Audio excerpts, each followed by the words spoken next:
This state flower only blooms at night so that bats can pollinate it. Do you know which one it is? But before I answer that question, hey, I'm Ashley from Meadow Mountain, and I take state flowers and make designs like this that celebrate them. And today, you may have guessed it, we're talking about Arizona and the Saguaro Cactus blossom. Now, this state flower hasn't been a state flower for really that long in comparison to the other ones we've talked about. It was in 1931 that they finally adopted the Saguaro Cactus blossom as the state flower of Arizona. Though pretty much since the inception of Arizona, it's been on the state seal and representative of it, but it wasn't official until 1931. And there's really no story to it. They didn't record it, or they just decided it. I can't decide which. It's kind of different in the when I do the research, but the saguaro cactus blossom and the beautiful 3-inch flower that it pushes out every spring is worth talking about. It's a waxy flower and not very delicate, but very, very beautiful. The petals are white and the inside is yellow, just like in my design. But like I said, they bloom at night because bats are one of their pollinators, and moths. And then each flower only lasts about 24 hours. And so it blooms at night, and by the next afternoon, it's gone. But each saguaro cactus can produce hundreds of blossoms in that amount of time when it's going. I read somewhere that you can see them bloom almost all year, but the biggest time is in June.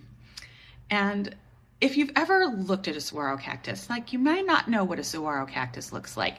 It's that one that has one straight stalk and then 2 arms.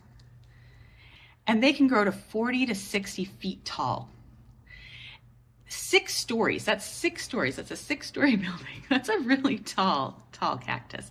They're the biggest cactus in the United States, and they are native to the Sonoran Desert and that area. They weigh about 80 pounds per foot. So that means if you have a 60-foot saguaro cactus, it weighs 4,800 pounds. They are an important thing for desert animals and the desert people. They have a very hard outer layer, but a soft inner layer that keeps water. It is pleated, the outside of the cactus is pleated so that when there's a lot of water, it can expand. And when there's not as much, it contracts back down.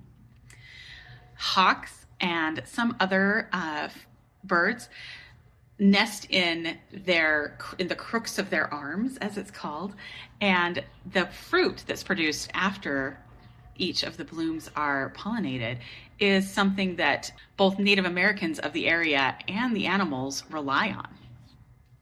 So if you ever find yourself in the Sonoran Desert at night in May or June and you smell a sweet fragrance on the breeze, it's probably the saguaro cactus.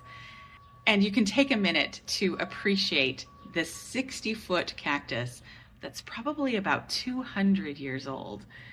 And remember how well it represents the unique beauty that is Arizona. I hope you like the story. See you next time.